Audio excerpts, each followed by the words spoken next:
to Anime Death Spiral, the only anime podcast that says people in glass houses should throw stones. Break all that shit down. Get a new house that isn't made of glass. Break your house. Have you ever seen like online pictures of quote unquote male living spaces? Oh, you mean the man caves, as they call them? Sometimes that, or sometimes it's like not just that. It's like an entire house or an entire apartment. Oh, you're referring to the bachelor pad. Yeah, the bachelor pad aesthetic of like gray, monotone, contemporary furniture with no couch, one chair surrounded by 5 stand speakers. Oh, and over on the wall is just like a giant full-size shelf of all of your Funko Pops. It's a big movie poster of, I don't know, Reservoir Dogs. I was going to say Scarface, but yeah, same thing. Those are both very dated references, though. Oh, no, we're old. Oh. Yeah, actually, no, it would be Inception now, right? Oh, shit. Is Inception like the fucking, not the alpha, but the Zennials? Yeah, the alpha Zennials. The alpha Zennials. Aren't those the bad guys from the back half of Half-Life? Oh, shit, I think you're right. No, Sigma males. That's what I was trying to think of. Oh, the Sigmas. Yes. See, what you were describing seemed to be like you were just talking about the pictures that people post on our gaming setups. Or what is that? What is that subreddit? Battle stations. Our battle stations. Yes, yeah, battle stations.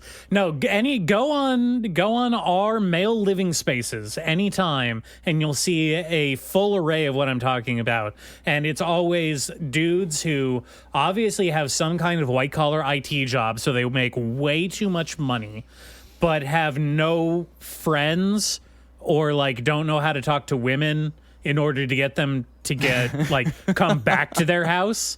So they're sitting in these like what I can only describe as living nerd mausoleums, where again it's like total, they're going for a weird mix of how can I be like contemporary minimalist but still show off that I have 7 like 2-foot tall statuettes of Harley Quinn that I paid $800 each for. You go to their house, but you have to pry the boards off of their door and then go into their sealed catacomb. Yes. Where they're surrounded by their only earthly treasures. Yes. You know, one shelf has their fucking... I don't know, full recreation of the Necronomicon from Evil Dead, you know, perfect movie prop recreation. And then the shelf next to it has a jar with their intestines in it. Wow, getting a little bit of self-jabs in there, huh? Hey. I don't take care of any of the memorabilia I own. I treat it like shit. Sure. Well, hey, I catching a couple strays because, frankly, I love that minimalist design. I would if I, in the next life, I suppose, ever have enough financial security to furnish my own home, I would decorate for guests. I do like having people around me. Yeah, no, I'm not talking about like actually. Actual minimalist design concepts, though. That's fine, and I like some of that stuff too. I'm talking about like this weird interpretation of this is what I think a suave urbanite, you know, single male living space would be like, but at the same time being unable to let go of that, like the juvenile side. Yes, the juvenile that wants to show off. Look at my cool toys. Sure. What is the Gen Z equivalent of the race car bed? Exactly. Yes. I think it's getting to sleep in a basket underneath your computer desk. What do you mean sleep? Who does that? Oh yeah. No, excuse me. Play mobile gacha games. My parents wanted a water feature and a deck. I want a stocked bar. That is my pipe dream. That's it. That's all I can hope for. That's not a design concept. That's an addiction. You need help. No, the bar is part of the decor. You know, you have to plan around it because it's kind of bulky. I mean, I will say, I am just a little bit enamored with that 70s like sunken talking pit built around kind of like the inset bar. The talking pit is the best shit ever. Yeah. I cannot believe we discarded that in the war against the 70s. Get rid of the avocado shag carpet, but keep the cool like low down like vibe spot. Hell yeah. I think more areas need that. Actually, the skiing chalet style where you also have sort of an indoor fire pit that everybody's sitting around too. It's like that is primo shit. You know what I hate to say is that the talking pit has been co-opted by tech companies doing like, oh, we're gonna make our workplace just like a cool home to hang out in. Oh, you think so? Yeah, I think that the tech bros have co-opted the talking pit in a bid to make white collar IT work seem less like drudgery. It's been a little while since I've been on a tech campus, so I guess I wouldn't know. Yeah, you know, I may be outdated too. As we've mentioned before, we are old. Maybe they shackle them up and whip them like slaves as soon as they get there. They're chained to desk in like a rowing configuration. Yes. Yeah. They have a guy in like a black hood, hitting a gong in beat, so they all code in unison. Yeah, they have to do their git pushes every 20 seconds. That's how you keep productivity up. Oh, man. Okay. Remy, what is in the news? You mentioned you had some news you wanted to talk about. I've got some news. Now that the banter is out of the way, let's get down to business. Now the contractually assigned banter phase has ended. Now that we've talked enough about how poor we are, let's get into the happenings around the anime world, Nate. Indeed. Tell me, what happens out in the anime world today? What's happening? What's happening in the news? What's going on? What's going on here? I wanted to mention a couple things. They don't get that reference either. Nobody understands that, huh? Yeah, no. Damn. The guy who owns all the cars. Come on, you guys. You got to keep up with this stuff. Wear the Big suits chin. with the shoulders. Yeah, he gave us James Corden. No, people don't know.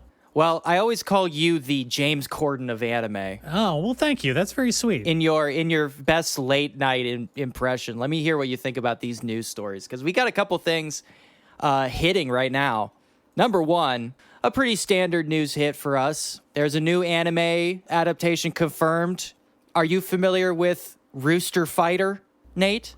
No, I'm not. Yakitori Fighter? No. I think it's called. What's the deal? Rooster Fighter is a manga I've read for a little while now. It's a pretty simple concept. It's about a hard-boiled rooster who defeats aliens in a sort of like throwback shonen style. It's pretty good. It's pretty good. This one caught me off guard because it seems like the joke is so thin, but I do have an affection for it because it's done very well. Is the joke that he's a chicken? Well, he's a rooster, and he's hard-boiled as fuck, and he uses his hard-boiledness to defeat aliens invading Earth. Okay, you keep using the word hard-boiled. That makes me worried that they do some kind of recurring bit or maybe power or gadget involving boiled eggs. No, but I think in the first issue, a little girl does offer him one of her drumsticks from her KFC bucket. Does he eat it? No, he doesn't eat it. He's hard-boiled. He's not a cannibal. Okay, well, so he's actually a chicken. He's a chicken man. He's a rooster.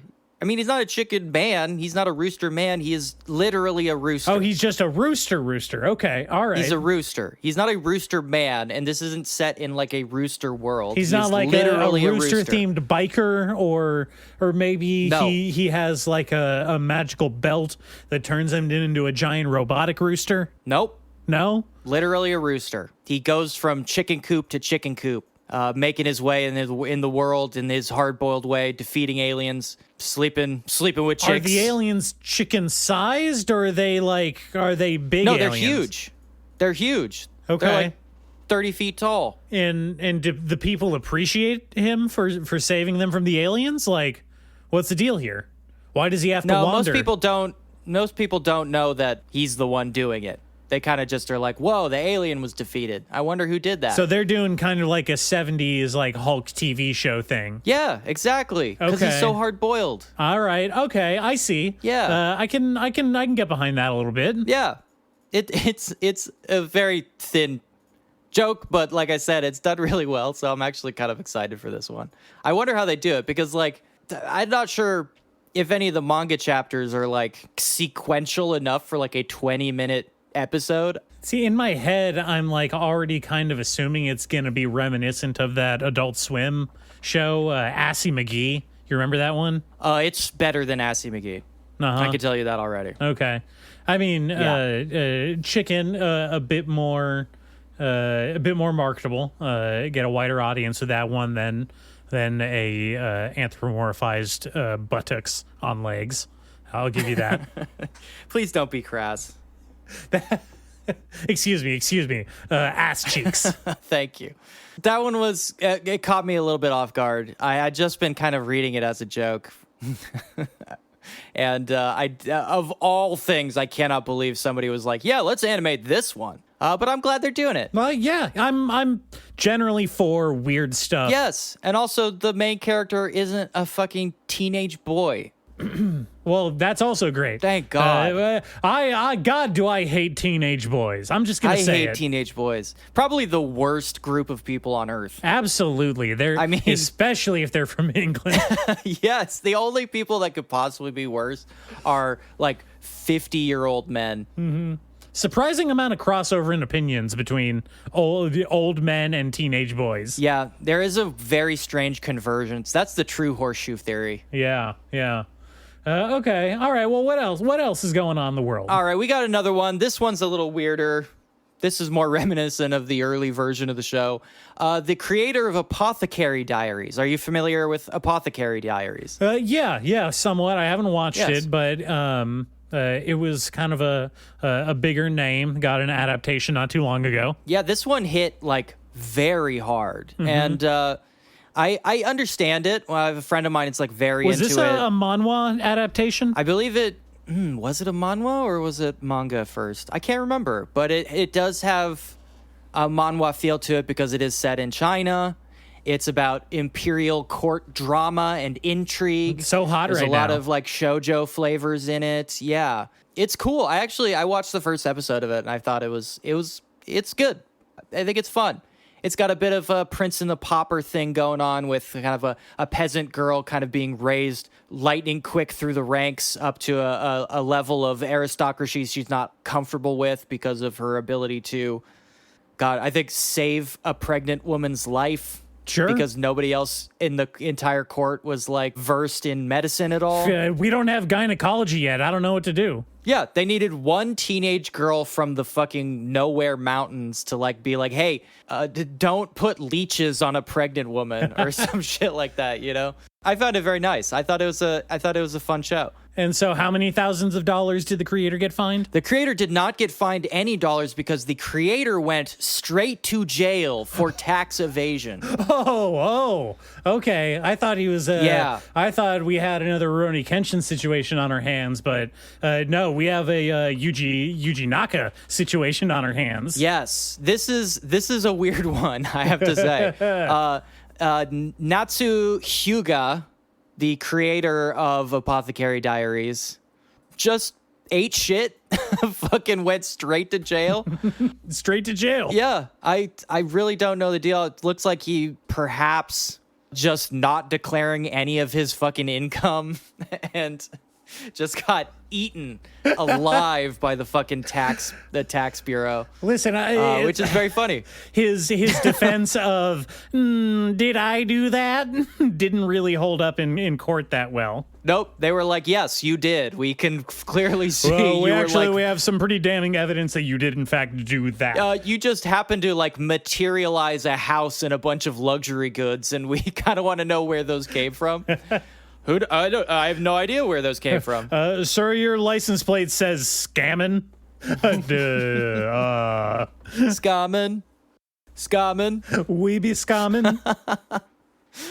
Yeah, this is wild. This doesn't usually, I mean, considering the kind of things people get slapped for fines for, somebody just straight up actually going to jail in the middle of their meteoric rise, and the kicker to this story is they decided to just keep making the show. They were like, let's just power through this. Yes. Let's just post through it. Well, that's what they did with Kenshin. Yeah, it's wild. It's Okay, fucking wild. how big of a... Okay, we obviously... Kenshin, how big of a show do you have to be to, for them to be like, no, we can't take him down. This is a pillar of the manga industry. If we take this guy down, the whole thing collapses.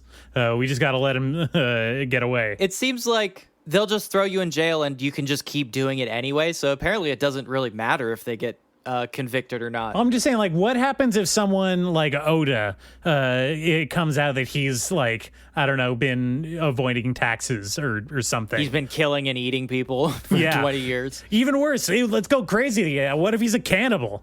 What if he's got a secret family in the basement or something? I don't know. Do they just let Oda go? Is he that big?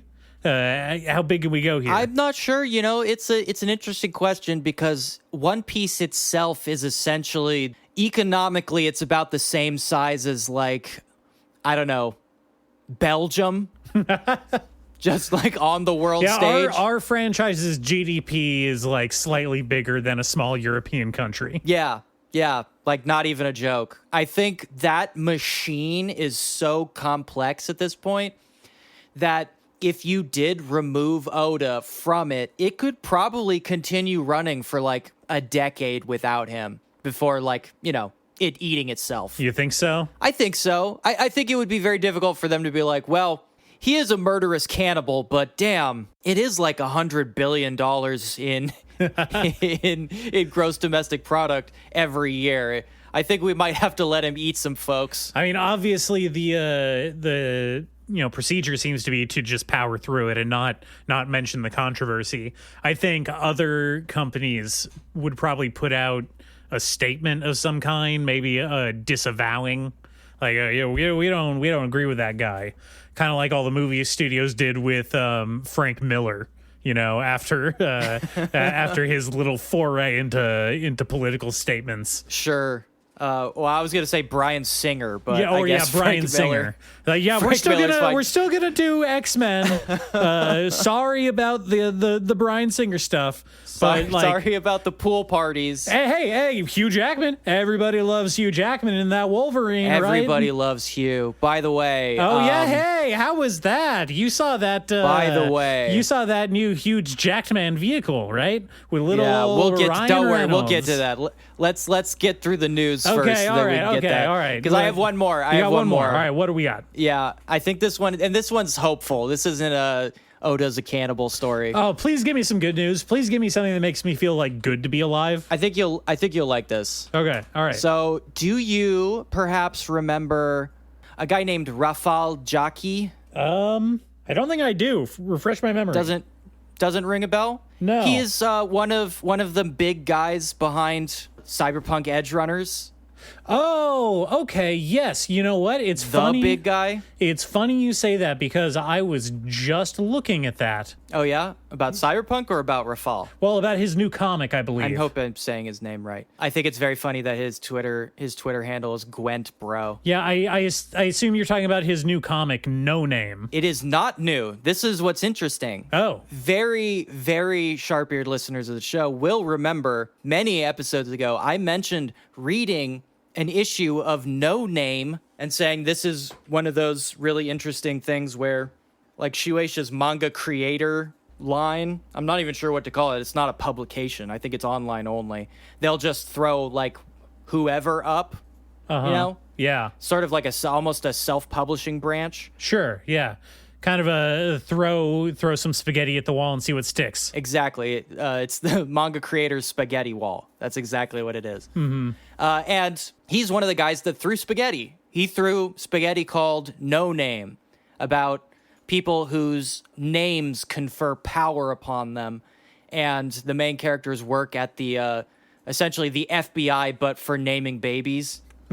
And I said at the time, I really, really like this one. I don't know if it's going to get picked up or not because, you know, this is a guy publishing in Shueisha. He is not Japanese. We know we don't need to make a big deal about how nationalist the manga and anime scene is right now, with all this backlash against foreign markets, you know, being big consumers of anime and manga, how pissed people are about that. It's a weird situation, you know, I'm not gonna lie. As someone who has traveled to Japan as a tourist and who wants to go back again explicitly as a tourist. Yes, you as a fucking imperialist colonizer, Yeah. coming to Japan and walking around like you own the place, throwing your garbage on the Yeah, ground. no, I get why they'd be pissed. I'm gonna do it. I'm still gonna do it. Yeah. They can't stop me. Yeah. But I get it. Yeah, and you're gonna go to McDonald's next time. Oh, hell yeah. Hell yes, I am. So the big news is not that that exists or that I read it. The big news is that it is being picked up officially in the actual Shueisha line, the real one, not the spaghetti one. It is going to be the first non-Japanese serialized manga in Shueisha history. Oh, that's pretty big. That's wild. That's fucking wild. That's crazy. Yeah, that is wild. That's cool. Yeah, it's cool. And considering how fucking good Cyberpunk Edge Runners is, I don't think we need to go back over that. But probably one of the best shows in years, easily. Yeah. One of Studio Trigger's like standout performances and one of the best anime to come out in the last decade. Yeah, that this is very exciting. And it's just sugar on top that I really like the first issue of this already. So Yeah, chapters 1 and 2 are out today. yeah, very dope. This is very dope. I'm flipping through it and I really like the art style. This is cool.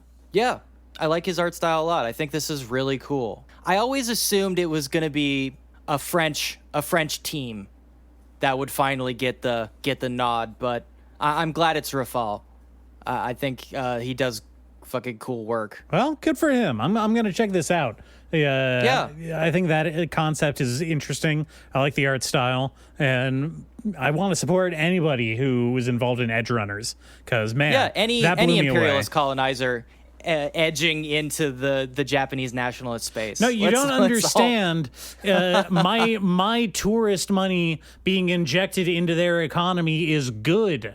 You know, it's good. Yeah, it's a good thing. Or so I've been told. I assume I've been told that. I can't remember if I've actually been told that. You're not listening. No, I'm not listening at all. You don't actually listen when they talk. I barely listen when you talk. So this is exciting. I'm very excited for the backlash. I cannot wait to see how this fucking crests that hill. Yeah. Okay, those are the big news, the big snoozes of this week, even though some of those are old and some of them are even older than that. That's the stuff that stood out to me. This is, once again, your per episode news hit, keeping you up to date with weekly news about the anime world. Now you know. Okay, all right. Now that that's over, let's That was a news jingle. let's get into the real shit. Why wasn't it Deadpool Spider-Man? I mean, I know why, but like, what the fuck? Okay, so I heard it's because Marvel... get into the real shit. I heard it's because Marvel is actually losing Spider-Man back to Sony. They ran out their number of contractually agreed films, and Sony doesn't want to renew for more. Totally makes sense because they are starting to realize like this is not a good deal. Yeah. No, they got totally royally screwed. It was actually quite funny how bad Sony got screwed funny. in that deal. Very funny. I don't even like Tom Holland as Spider-Man that much. No, he's bad. I don't like Marvel movies at all. I think they're all kind of generally bad. There's only two good live action Spider-Mans, Tobey Maguire and the guy from Italian Spider-Man. That's it. Wait, no, what about 70s Tokusatsu Spider-Man? I hate to be controversial, but I'm not really a fan. Blasphemy. Sorry.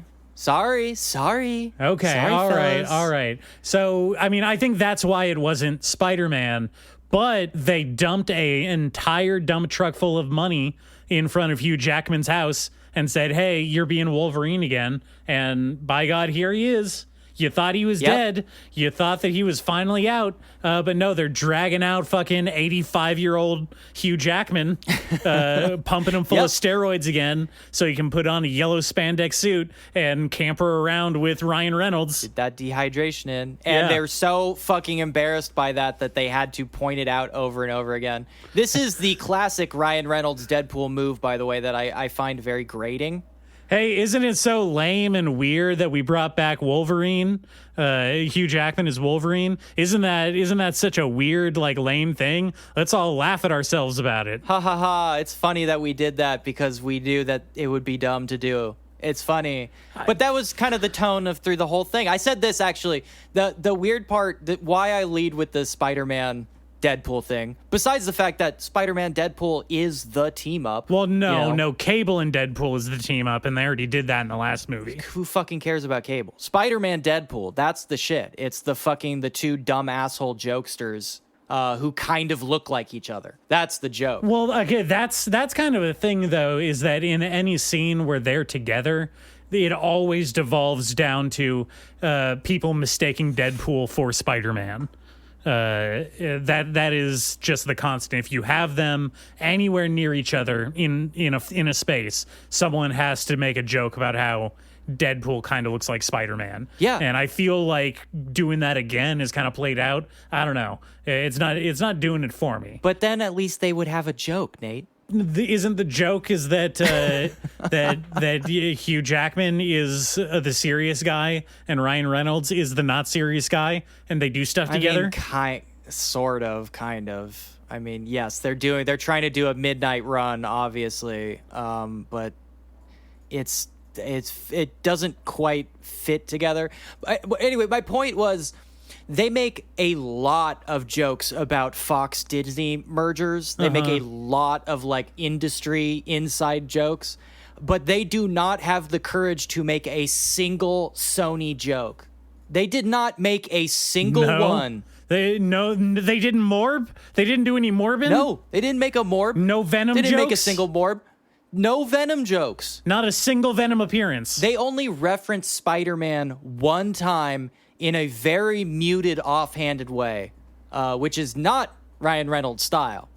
That reeks of interference. I don't like that. It's wild. It really shows me that, like, there's not a lot of confidence, in actually being any kind of, like, subversive. You know what's crazy is that you're the first person that I've been hearing about that have been hating on this movie. It seems to be doing really well. Everyone loves this. I mean, I've seen mixed opinions. I found it. I don't want to sound like I'm a fucking hater, even though I am, obviously. I'm a big, huge fucking hater. Wrong show to be on if you're not a fucking hater. I am a hater. I know. I'm a hater. I'm not trying to be. We're hating. The point of the show is that we're hating on a lot of stuff. I just want to be clear. The point is I am not trying to hate. It comes naturally. I think it's a huge... The big thing that bugs me is the lack of trying to bag on Sony.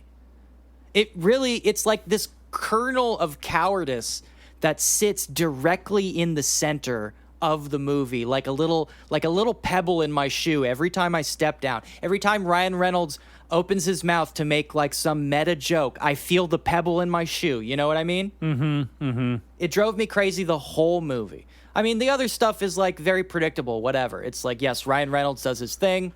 They make a bunch of meta jokes. It's not quite as homophobic as the advertising made it seem like it would be, so I'll give him that. I like that. I'm glad they didn't go down that road. Though they still made plenty of Ryan Reynolds rubbing his dick on Wolverine jokes, which is like, okay. Those are all unscripted. I hear that a lot. I don't believe a single second of this movie was improv. I don't believe it. I don't believe there is a single improv line in this whole fucking movie. Oh, the dialogue, no, but Ryan Reynolds can't help but rubbing his dick on people. It's just something he does. Yeah, rubbing maybe no. Maybe he was going a little wild with that. Yeah.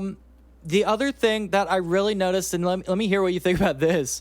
I came out of the theater and it was immediately like, this had Scary Movie 4 vibes. Are we in Scary Movie 4 phase of the Marvel universe? Of the Deadpool franchise for sure. I kept getting these weird chills down my spine that I was like watching another Scary Movie sequel. Like, that's the level. This came off as like a Zucker Brothers kind of endeavor. Yeah, it was like, it was post Wayans Scary Movie. Yeah. You know what I mean? Mm-hmm. Definitely post Wayans, especially when they started piling on the cameos, which is like Scary Movie 4's like big move.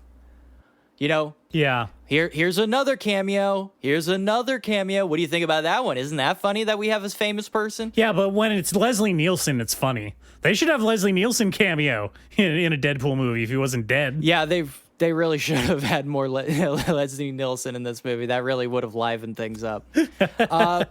What made it very strange was if they had committed to doing a Scary Movie vibes kind of movie, I think I would have had more fun. But it was the fact that they had to staple on a Wolverine Otherworld sob story onto the Scary Movie parody film made it feel lumpy.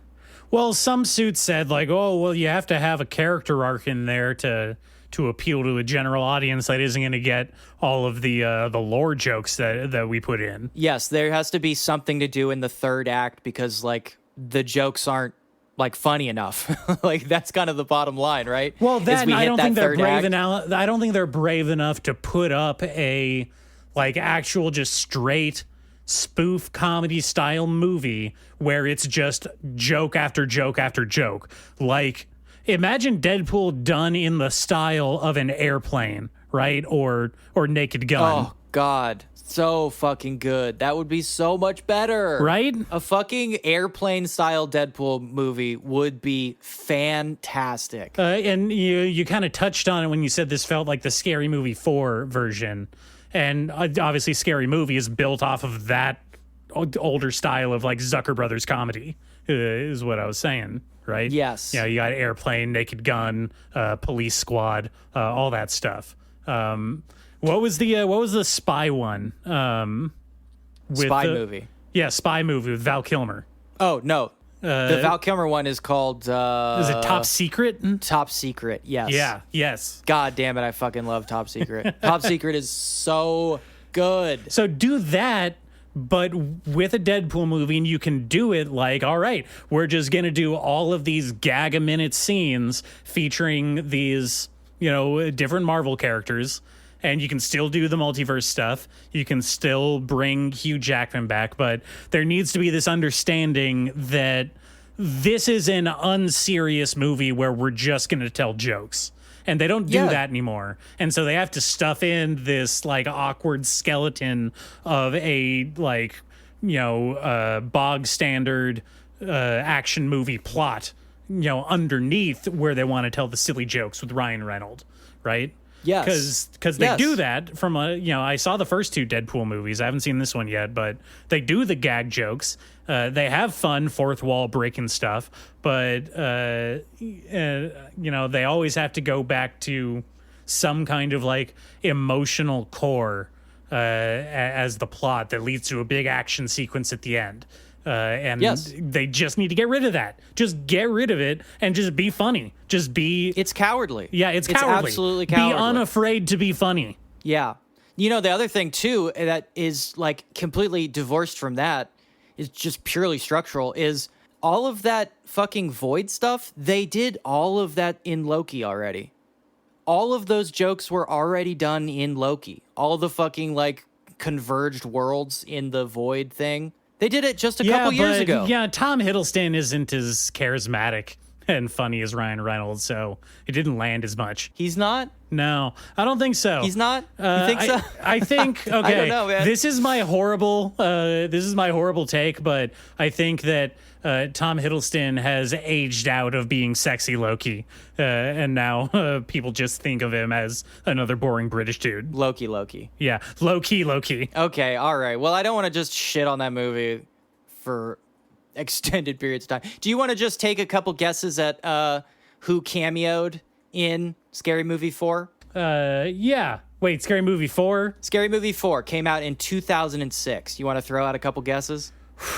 Okay, 2006, Scary Movie 4. I want to say 50 Cent or maybe P. Diddy, some kind of big hip hop name? I mean, yes, there are a couple of those, but not either of those guys. Damn. There were about 3 or 4 different rappers that made. Was Method Man or Redman in it? No, but very close. Very close. Like that kind of guy, not in Wu-Tang, but that Not kind in of Wu-Tang, guy. but not Ludacris. 2006. Not Ludacris. 2006. Exhibit? No. No. You're circling it though. Shit. You want to go? You can go outside of hip hop. There's other people okay, too. yeah. Who else? Charlie Sheen, probably. No, he was already kind of burnt out from doing Hot Shot Part 2 earlier. 2006 pop culture reference. I don't know. Celebrities at the time, just celebrities at the time. I'm just trying to think, but not too big celebrities because it would be out of their budget to get them in Scary Movie 4. No, some of them are pretty big. Some of them are pretty big. Okay, I don't know. Was not Ben, someone like Ben Affleck, but not Ben Affleck. I swear Charlie Sheen was in one of those Scary movies. Not in 4. Okay. Okay. You want me to give you some? Yeah, give me a hint here. I'm flailing. All right. Here's who you missed. Here's a couple of big ones. Maybe this will put you in mind. First of all, here's the hip hop guys that appeared in this movie. You've got Chingy, Lil Jon, Fabulous, goddamn, Andre okay. 3000. Bubba Sparks was in this movie. Damn. Okay. Yeah, you missed those guys. Mm-hmm. I was about to say Outkast, but I was like, no way Big Boy would be in this movie. It was a different time. I never thought that Andre 3000 would be in it by himself. Yeah, man, 2006. Okay, you want to give one more guess as towards another non-hip-hop guy, and then I'll give you a couple more. Sure. We can move on. Sure, okay. I don't know, like Justin Timberlake, maybe, or a lesser boy band, like a Lance Bass, or... I'm getting close. Your reactions say I'm getting close. You're kind of like going in a different direction. Okay. You got to think like just celebrity, not necessarily like Paris Hilton. People. I don't know. Kind of. Yeah. What was the other one from The Simple Life? Nicole Richie. Nicole Richie. Who else was big at that time? Remember, it's not always the big at that time. Sure. I don't know. Tommy Lee. Patrice O'Neal? Oh God, no! I'm cutting you off. All right. You're like dancing around each one of these. It's crazy. Let me lay a couple on you. All right. Carmen Electra is in this movie. Sure. Bill Pullman is in this movie. Okay. Dr. Phil is in this movie. Like the real one? Shaquille O'Neal is in this movie. Michael Madsen is in this movie. Cloris Leachman is in this movie. Well, hot damn. Yeah. We've got comedians like Leslie Neal is in this movie. Kevin Hart, Chris Elliott, Anthony Anderson is in this movie. Molly Shannon is in this movie. Molly Shyamalan. D. Ray Davis, Brian Callen, fucking Dave Attell is in this movie. Dave Attell was in this movie. There's a man I haven't thought about in a long time. Michael McDonald is in this movie. Okay, all right, you made your point. All right, yeah. Mm-hmm. You see, you kept going circles around where we were, I was close. I was in the right vibe area, so I'm going to count that as a win for myself. All right, so I think that's enough about Deadpool and Marvel movies. Yeah, makes me miss Dave Attell, honestly. I think that John Benjamin stole his general look. Stole his look, but not his thing, Mm-hmm.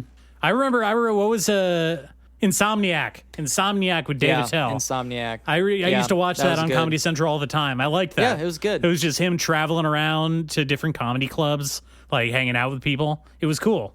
Yeah. It was one of those, like, it was pre-internet, like, man on the street, funny shit, or sometimes very sad shit. Yeah. Interviews. I like that show a lot. I think Dave Attell's cool. I wonder if he's, like, turned in his older age. I don't know. I haven't checked in a while. Do you think he's gone from subversive 90s comedian to, like, a conservative talking head? It wouldn't be the first time. I mean, we've talked about how there's there is an established pipeline exactly for that kind of person. Mm-hmm. Okay, anime, right? Yeah. Did you watch any anime, Nate? No, unfortunately, I've kind of fell down a hole that I fell down before of endlessly replaying the drudgery that is the Metal Gear Solid series. But in between that, traitor. I know We made a blood oath. we did. We cut our hands and shook on it to watch more Fucking anime. It style. I'm sorry, I've not held up my pact with Satan as I should to watch more anime. Well, you got to give me something. Give me something to work with here, Nate. Well, okay, so I do got one thing. I'm not particularly proud of it. I'll take it. It's been well established in the canon of this show that I have a certain set of tastes that I engage in periodically when it comes to my manga reading decision-making process. Uh-huh. You may guess that I'm talking about the bevy of gal or gyaru comics that I have talked about and read on this show, and I think that after much research, after pouring through the archives, and avoiding getting suffocated by a religious fanatic in the process, I finally found what I can only describe as the worst one. You found the worst one. Wow, that is a bold claim. I found the worst one. Okay, you better back that shit up. So bad, in fact, that after a certain point, the translators put in a warning to the reader saying, like, we're going to keep doing this just to see how this goes, but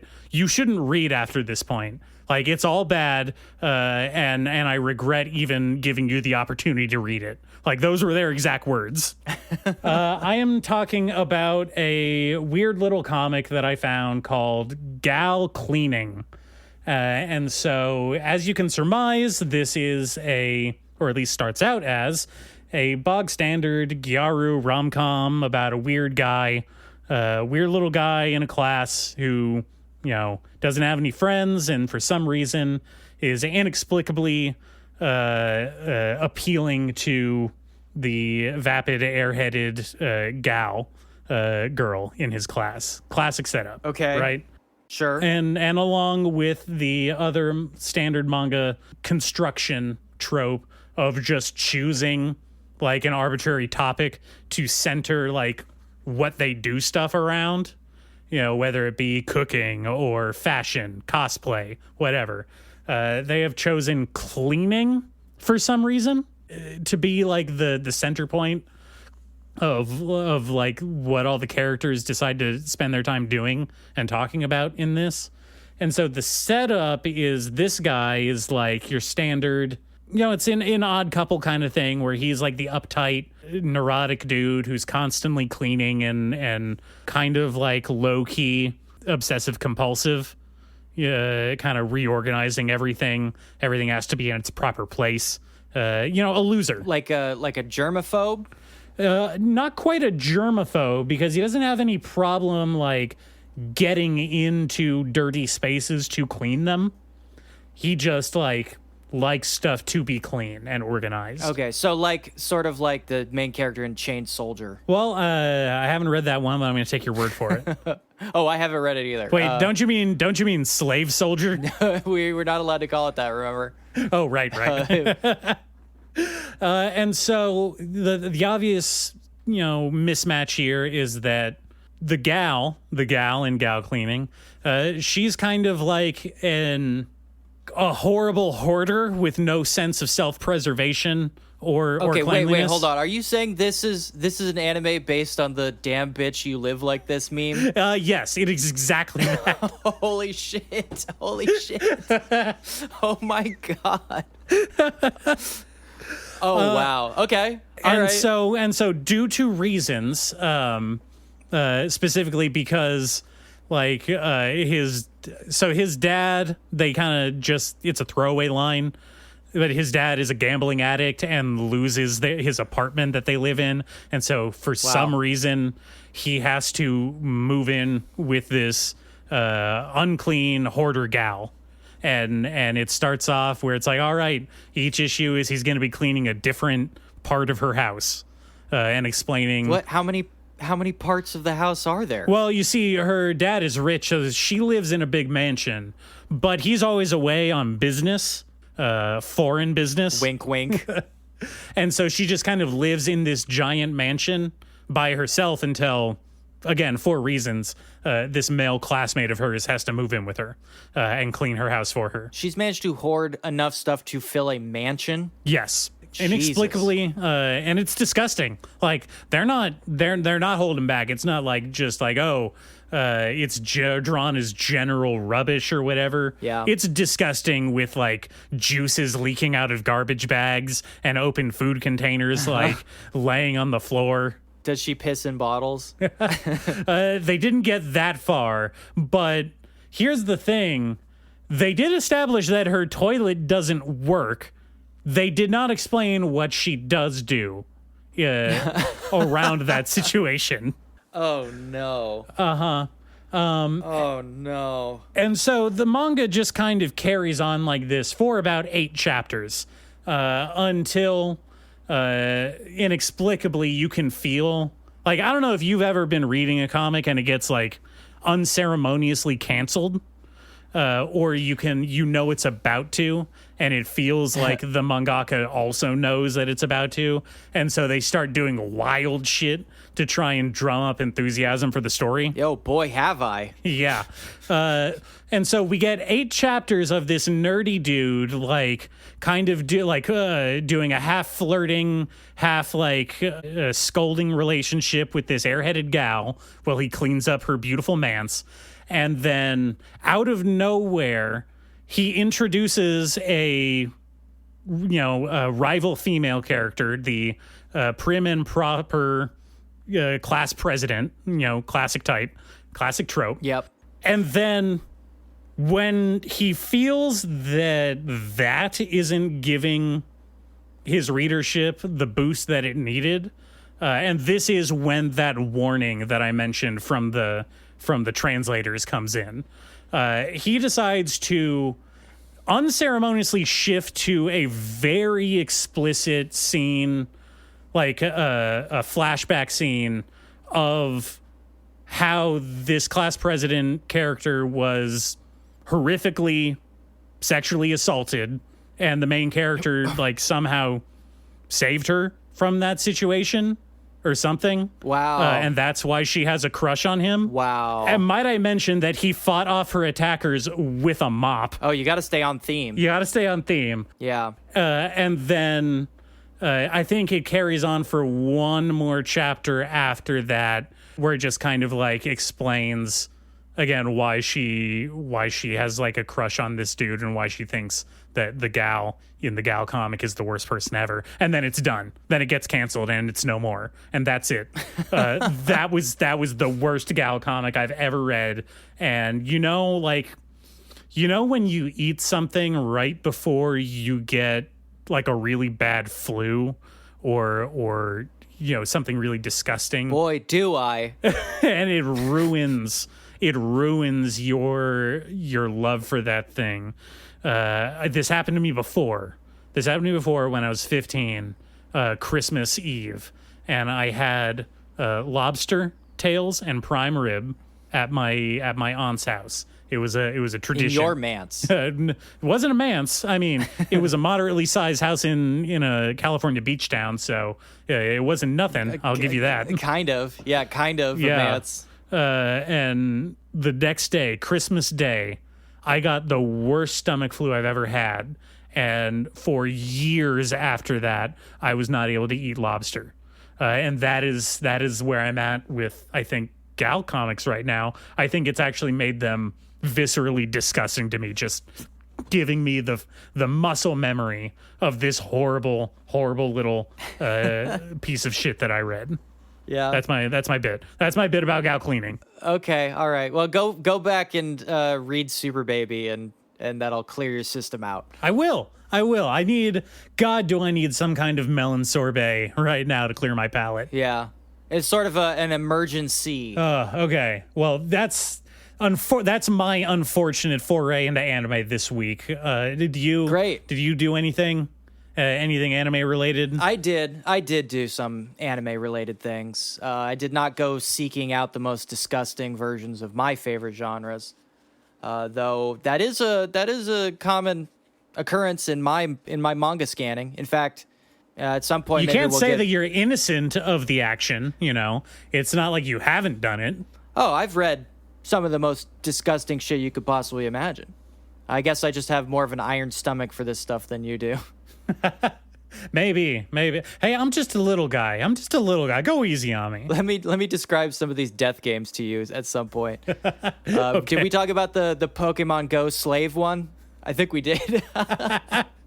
Because guess what? That one has a sequel. Oh, no. Oh, all right. Yeah, Okay. we'll get to it. I will say, in terms of incredibly disgusting stuff, I did read a collection of sort of an anthology collection of more famous pieces that were printed in AX, a very famous kind of outsider art manga publication.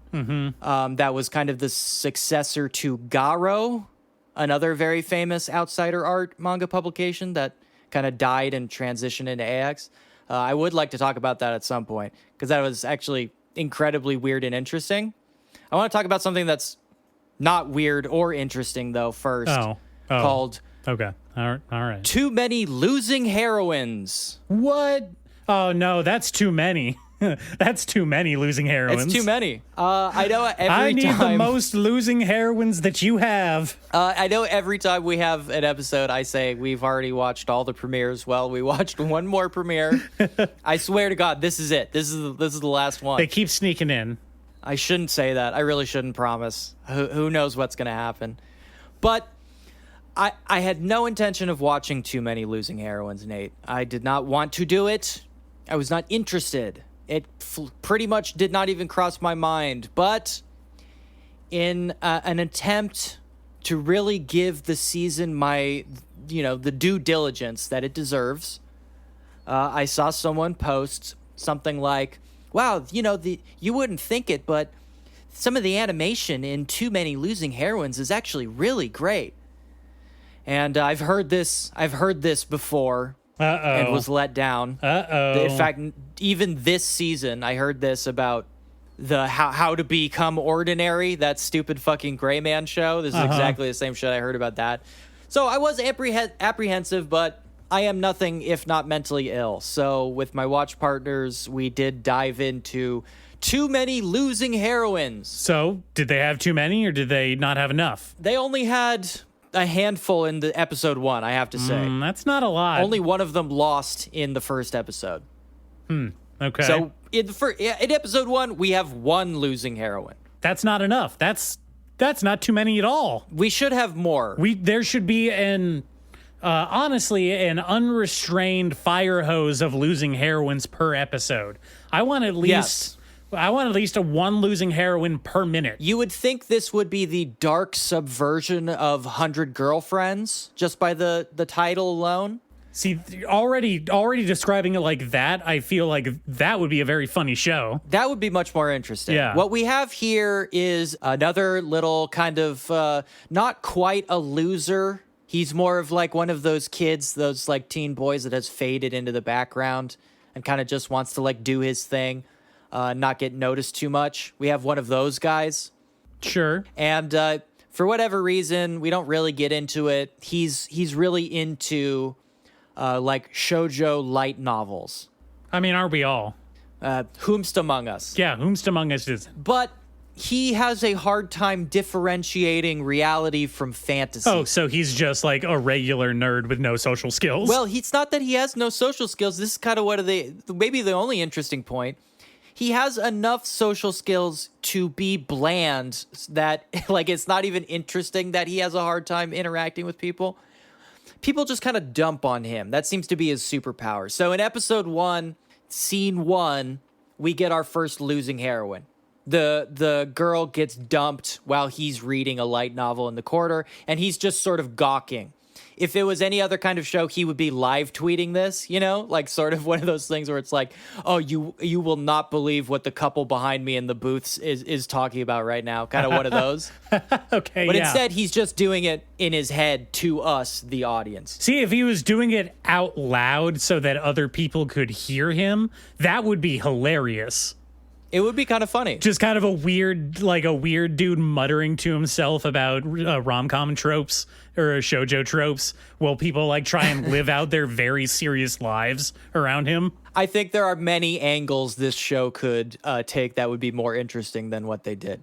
What happens is he happens to overhear and overlook a very awkward but tropey anime boy-girl breakup.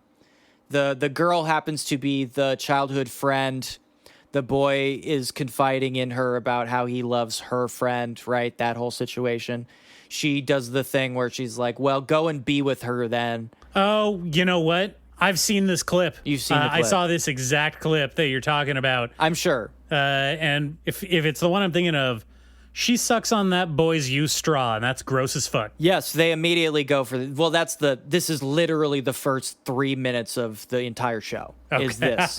All right. He leaves. She goes for the absolute desperation play of getting what anime calls the indirect kiss, something I am still completely baffled by. It's just backwash, people. Well, okay, well, here's the just thing. backwash. There's some layers to it that I've kind of picked up now once you pointed it out, right? And even in anime, the whole indirect kiss thing is really seen more of like a thing that middle schoolers or little kids care about. It's cringy version shit. Yeah, and so there's always that one throwaway joke in a high school or older like centered story in an anime where it's like, oh, you still care about indirect kissing? Isn't that little kid shit? And that's sort of what he goes for. He's watching this incredibly awkward moment and he's going in his head like, oh no, please Like, don't. don't Girl, do it. Don't no. do it. Girl, please don't debase yourself like this. And then she does it. She does it really gross style. She like really gets up on that thing. And then immediately makes eye contact with him.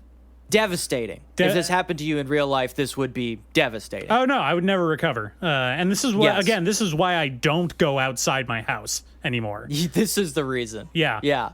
It's this one. Now, having to lock eyes with anybody, really, you know. And when I do have to like go to the grocery store or go to the doctor, I just kind of keep my head down and mumble into my chest so that nobody can really understand what I'm saying. Yes. Now, this is where you and the show diverge quite dramatically because Oh, okay. Instead of doing the logical, realistic thing of going home and never coming out again. Right, as you should. Yes, for some reason, she immediately confronts him by sitting down across from him at his booth and starting to order food and stuff and putting it on his tab. Oh, no. Very bold. And then she just immediately like trauma dumps on him, even though he is literally just like a random dude in her class who she's like never talked to before. Okay, here's the thing, though. Yeah. When you say it like that, I feel like or at least the person that I was in high school, would 100% be into a girl doing that to me.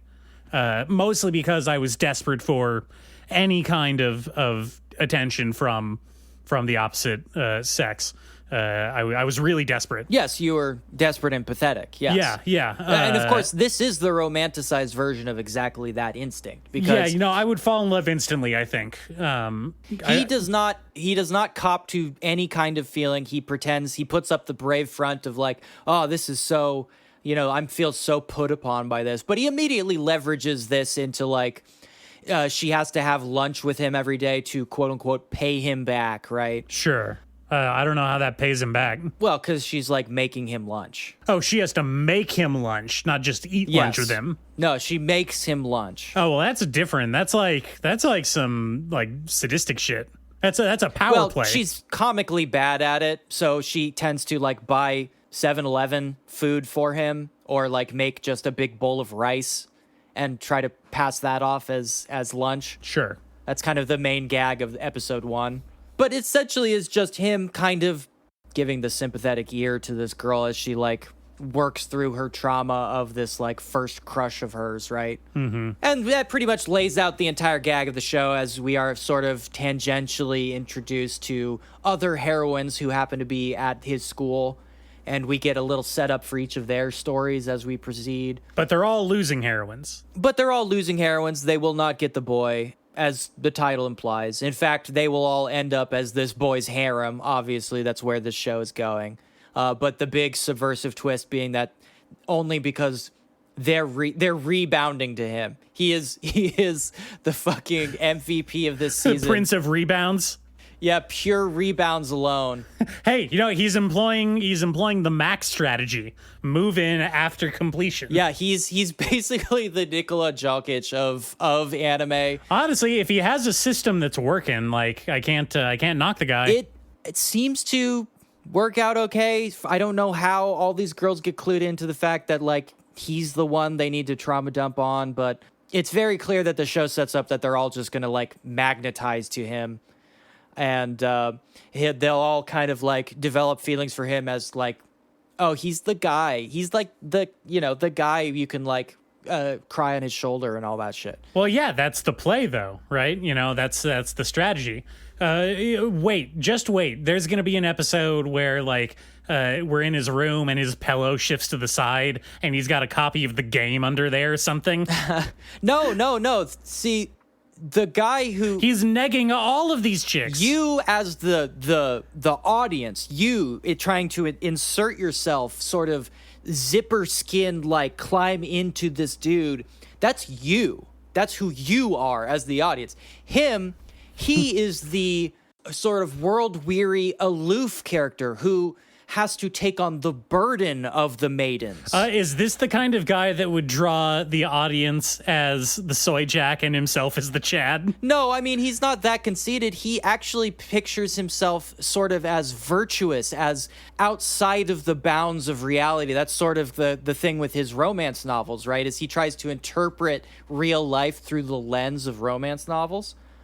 And so he is distanced himself from like what is actually happening to him. So he, until maybe like episode 6 or 7 or so, he probably won't realize like what is actually happening here. But you as the audience are like pumping your fist. Like you just espoused, Nate. They're going like, damn, this kid's got game, bro. Holy shit, man. He's pulling chicks like fucking crazy. But in his mind, he is not. That is not what he's doing. This sucks. This show fucking sucks. It's boring. We ended up talking through most of it because of how insanely boring it is. Some of the animation is legitimately good. Is it more boring than I Want to Become Ordinary? No, somehow it is not as boring as that. That is the most boring thing this season by far. I could not believe how fucking boring that was. Okay, well, it did not upset the king then. Yeah, it did not upset it. But at least that one had like some kind of, it had aspirations towards something. This show just tells you what's going to happen and then lets you watch as it happens. It's like kicking a rock down a hill. You know what's going to happen. I guess the excitement is like, what if it bounces off another rock in a fun way? Like, I don't know. Will you stick around until that happens? I won't. I'm not interested. Mm-hmm. This was fucking boring and bad. No thanks. No thanks, too many losing heroines. Sorry, you suck. All right, well, surely that is going to be the last you hear of us ever regarding the 2024 anime season. Oh, yeah. No, yeah, that. Yeah. Yes. Oh, yeah. Yeah. All right. Yeah, of course. Yeah. Why don't we take this opportunity to cleanse ourselves a little bit? We'll light some incense, do a little meditation, come back after a break. Oh, okay.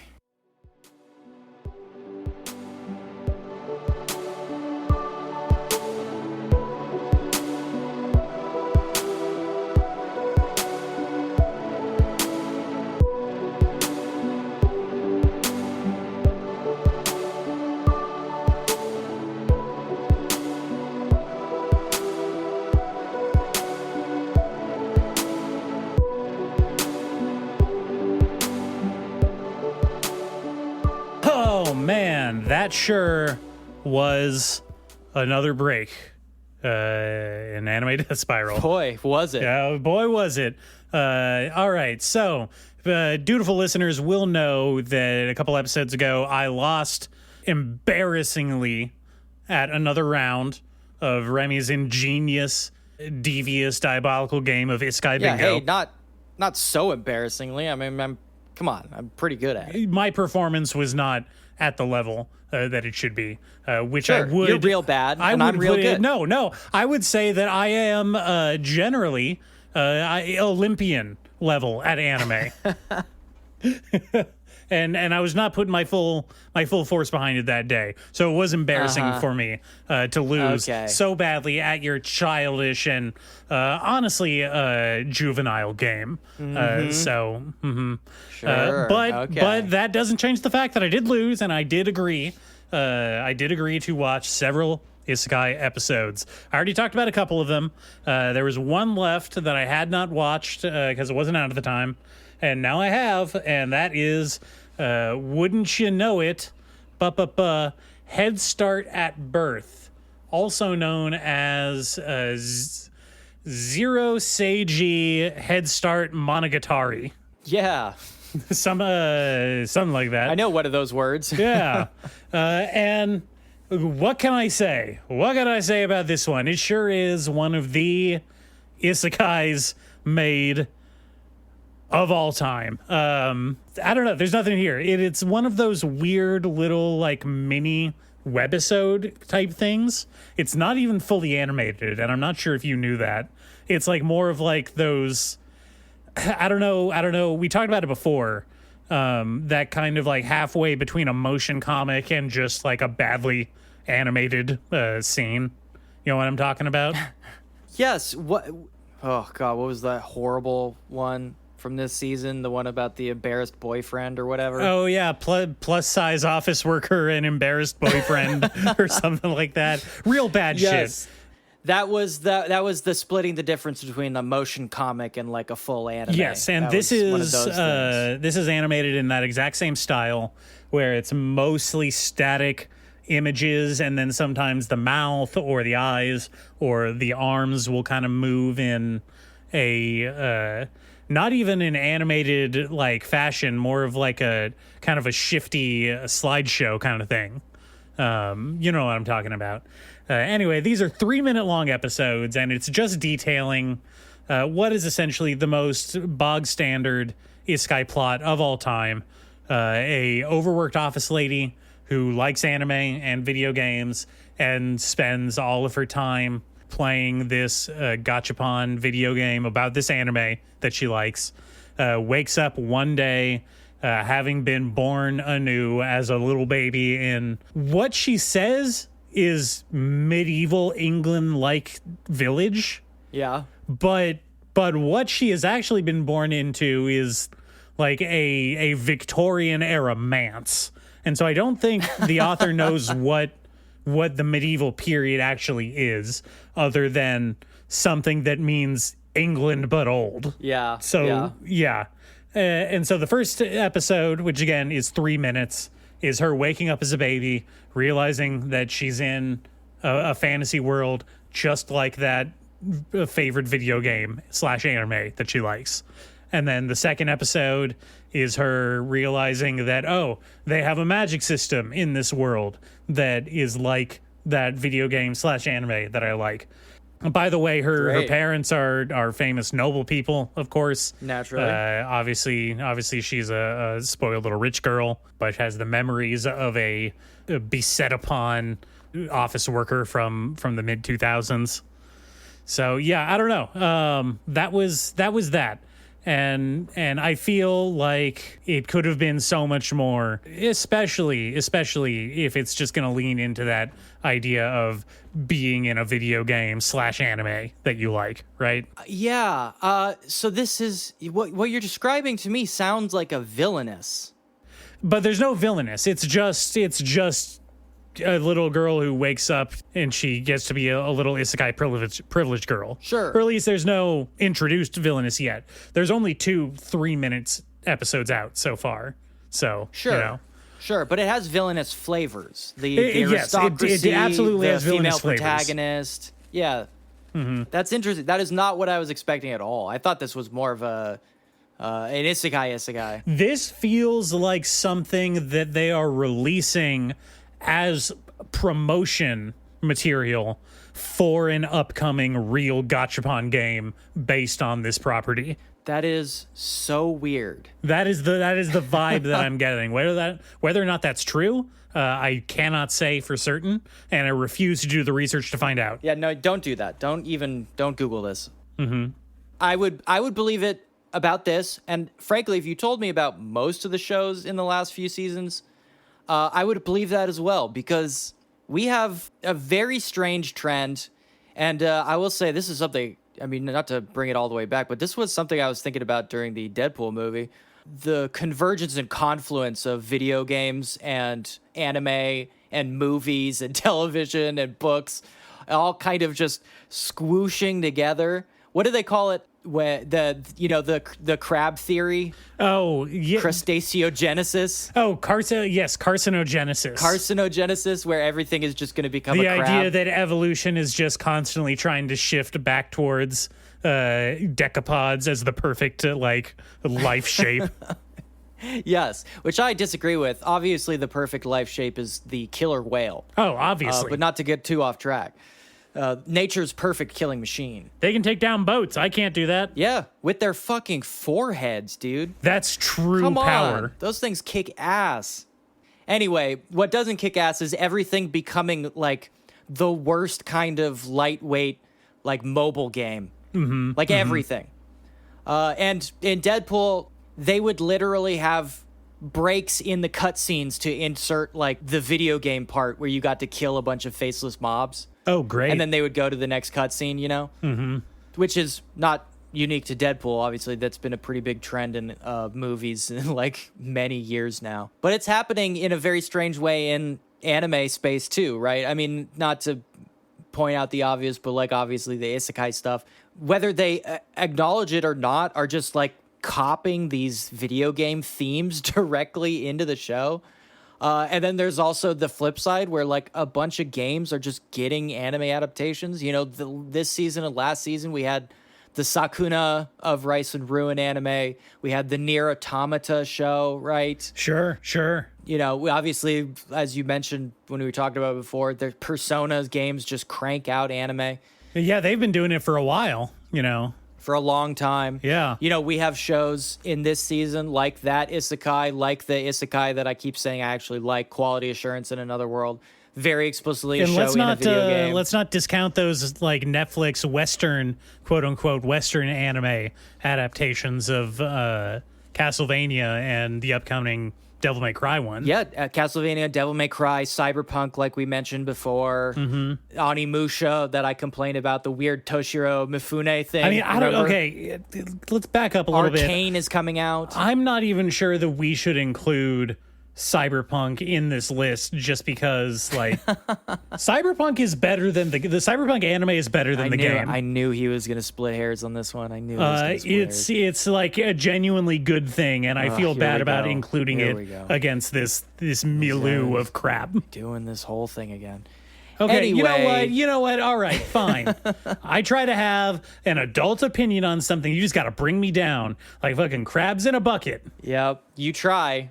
You definitely try. So it leaves me thinking about... See the way he talks to me? It leaves me thinking about, what are the unexplored avenues here? You know, obviously there is the, like... They're making very strange picks as to, like, what shows should get anime. I think something like Cyberpunk being turned into an anime seemed a little weird to me at the time. Again, no judgment on the quality. It didn't seem weird to me. It seemed exactly like something... that a Western game dev that was trying to be with it, you know, with the kids would do. Yeah. I feel like it was a very calculated move, and they were extremely lucky to get as many people with a clear and like cool vision as they did on the project. I mean, sure, there is a feel of that, and sometimes I think the Arcane show is for sure like the Riot brand of just like shotgunning across every medium you could imagine. Again, that was pure luck that they got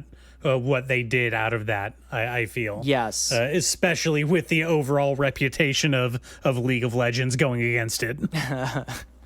God, I hate League. Being set in the League universe is not like a marketing bonus. Yes, as Deadpool says famously in his movie, some motherfuckers are still trying to ice skate uphill. Ooh, okay, all right, Ooh, all boy. right. More bafflingly is that Onimusha show, because there hasn't been an Onimusha game in a long time, and the show has basically nothing to do with Onimusha the game. Hey, and again, that baffling Toshiro hey. Mifune thing. Can I just say real quick one last thing about Deadpool? Boy. One last thing. Yeah. They should have had, instead of Wesley Snipes' Blade, they should have had him cameo as Wesley Snipes from Tu Wong Fu. I love Julie Newmar. Yeah, you think so? That would have been a better cameo. That would have been the best cameo. Is that a Marvel property? I didn't know that. No, well, it's probably a Disney property at some level. Oh, you think Disney owns it now? Let's look at the list of what Disney doesn't own. But back to Jean Reno in Onimusha. Yes, the point being, like, the Onimusha choice is very baffling. Frankly, I think this season's Nier Automata show is very strange to me. Not that like doesn't lend itself to an anime, but that like the very bent of the game is so much like, look at me, I'm a video game, I'm doing video game narrative stuff, look at me. So it feels strange that, Yoko Taro would be like, yeah, sure, make a show, fuck it. I guess it's just his version of being like, yes, I'm still horny for the main character, please draw her as a hot anime lady. Well, that's definitely a major aspect of it. We can't get around it. Not as mystifying. But I also think that I have a bit of admiration for Yoko Taro's, attitude of not taking himself seriously, like, at all. He does not come off to me as a Christopher Nolan or a Hideo Kojima type, where he's like an auteur. Like, this is obviously a dude fucking around. You have not played Nier Automata. Well, at least not as many times as most people. I did play the first campaign. Yeah, I would say play that game a few more times, and let's get back to that particular opinion. But it does it does leave me with the question, like, what are we missing out on? You know what I mean? Obviously, there are certain things that should have been in anime and didn't end up in anime. Halo really should have gotten the cyberpunk treatment, because we did get a brief cartoon version that sucked. And of course, that live action show that I think no one I know even knew existed. No, I think that the live action show pretty hard. where Master Chief, who is, I can't remember the actor's name. I just remember his porn stash from Orange is the New Black. You're talking about the Punisher. No, it's not the Punisher. You're thinking of... Oh, you're talking about the guy who looks exactly like the Punisher. Yeah, but tall and like... Not John Bernthal. Not John Irish Bernthal, not John Bernthal, the stretched out version of him. The stretched out John Bernthal who was in American Gods. Yeah. Anyway, what we got was a Master Chief who has no helmet and has a sex scene with a Covenant terrorist. And I think that's funny. I think that's bold. I think it's unapologetic. And I think that anybody got mad about it should go fuck off. Yeah. And before anybody says anything, no, I didn't watch the show. I think it's stupid. No, the show is obviously stupid. Yeah. Nobody's arguing that. But I think that if you're getting mad over it, if you're getting mad over not my Master Chief, no, sir, not my Master Chief. I think you're a fucking little piss baby man. Yeah, there is no such thing as Master Chief. He doesn't exist. He's not real. Yeah, he's a video game character who you play as, who doesn't have any lines. Now, as far as games that need an adaptation, sort of a trigger cyberpunk adaptation that I think we are missing out on. I know this sounds a little obvious. Maybe this is a little too on the nose, but boy, I'd kill for a Cuphead one. What they did a Cuphead animated series. Trigger did? No, not Trigger. Then fuck off. I don't give a fuck. Well, no, the animation studio that did the in-game animations, they just did a straight up Cuphead series. It was on Adult Swim. Not what I'm talking about. That's not what I'm asking for. You want a Trigger full out animated, like, I want an anime. Full on Sakuga to the max, like 60 frame per second Cuphead anime. Yeah, what else? Then what are we doing here? We're talking anime, my man. Okay. I want a Cuphead anime. All right.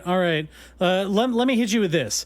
I want a like dark, gritty, full on Saving Private Ryan style war, like in the trenches anime about advance wars, fucking child soldiers. Okay, all right.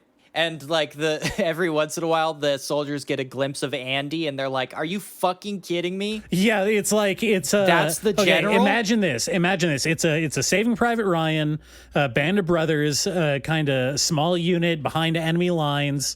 They have to procure their own vehicles, their own weapons, to save their commander. And when they get to their commander, he's like this snot-nosed little kid who's always making quippy little lines about how war is fun and that they need to do what he says because he's their boss. Yeah. That's what I want.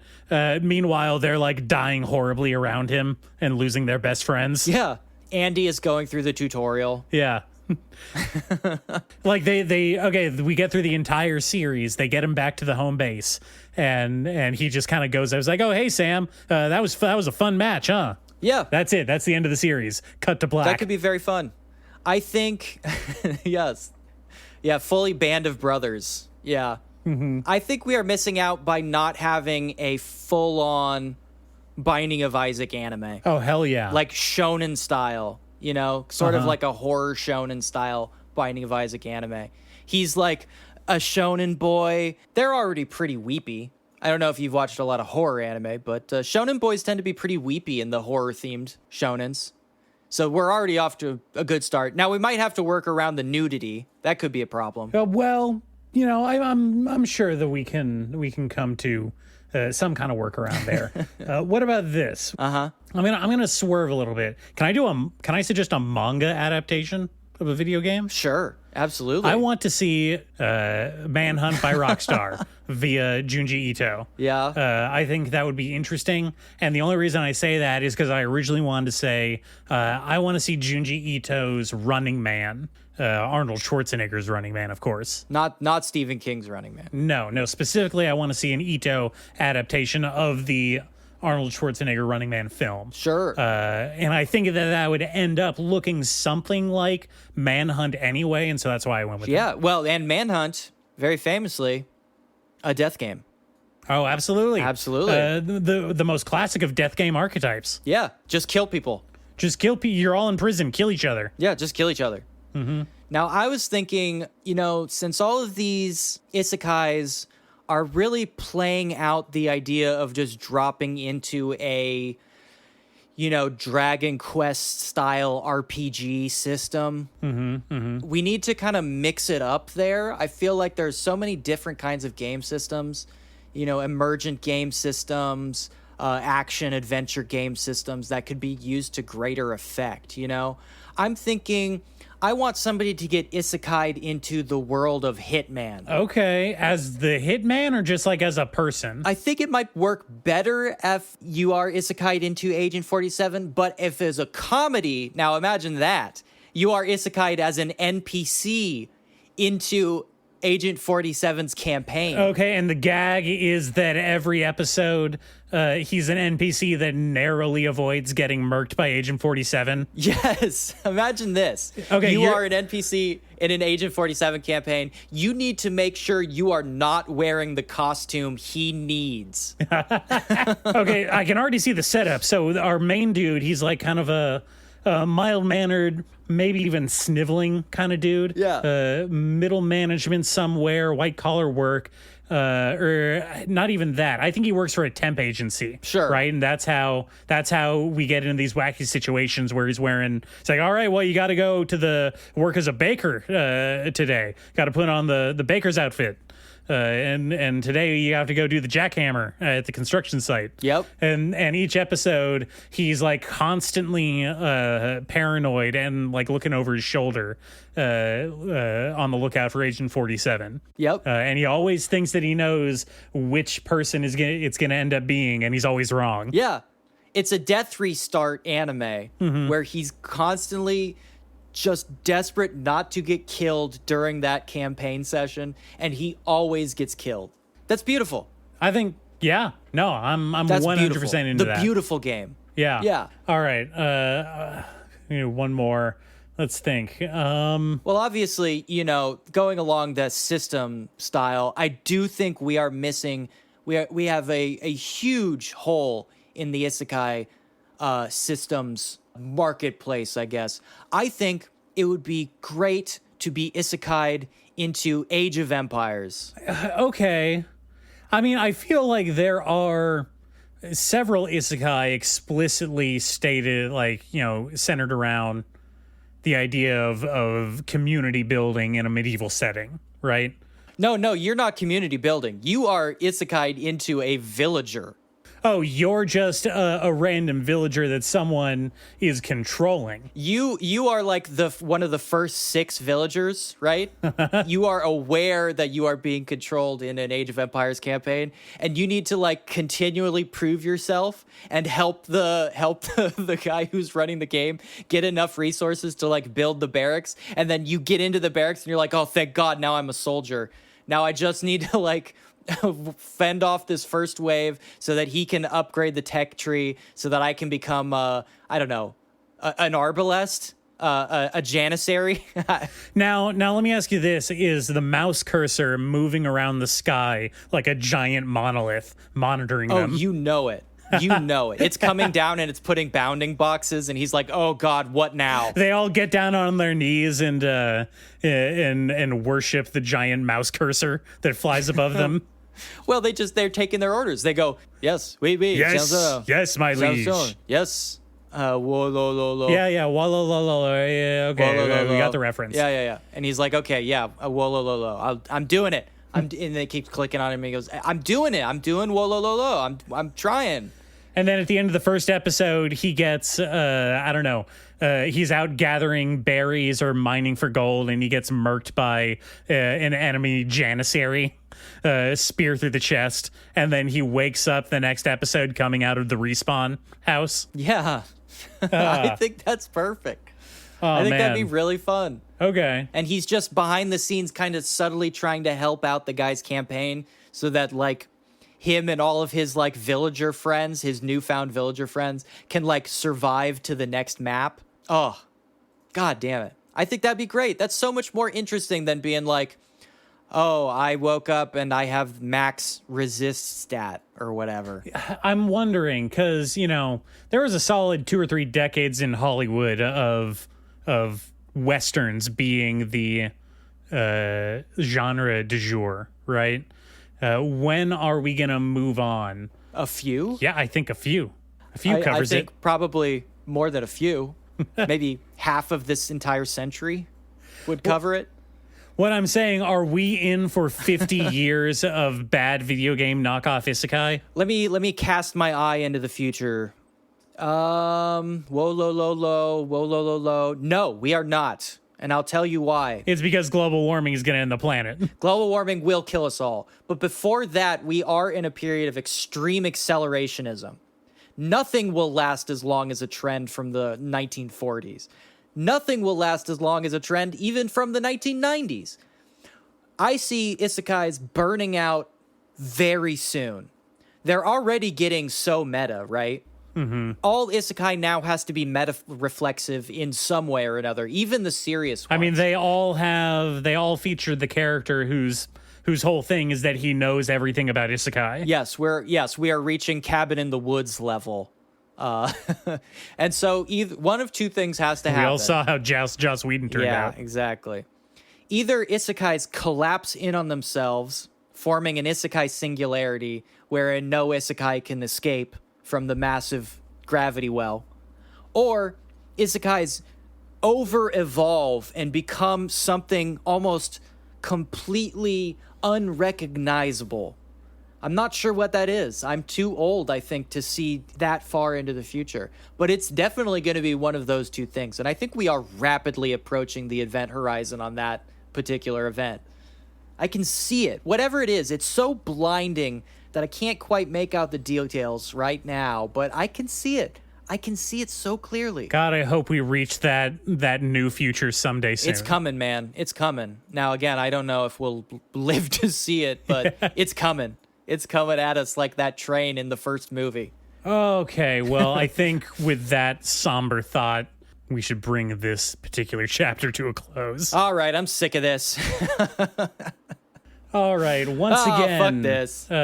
Dear, beautiful, handsome, tall, bountiful listeners who we love don't and say it respect like so much. I will say it like that. I'll say it again. You are bountiful. Thank you for putting up with us. Go check out the episodes, download them. No, thank me for putting up with them. Okay, thank you. They're for the putting up anime with watchers. Listen, thanks around. Thanks everybody. Yeah, you know what? Orange slices for everyone. GG's in the chat. Follow us on the Blue Sky, where I am being more annoying than ever. YouTube, TikTok. Email us at animedeathspiral@gmail.com. Like, subscribe, ring bells, do stuff, follow us, comment. Send letters and mail to Nate's physical, actual plot of land. Yeah, you can find it. The information is out there. Oh, by the way, as long as we're on it, shout out to TikTok Dad for backing me up. Splinter is a rat. Second, he was a man first. Oh my God. The people agree. Oh my God. Yeah, old people agree. You know, time moves on, my man. Time moves on. All right. You're trapped in amber. I think that's it. Let's just say bye.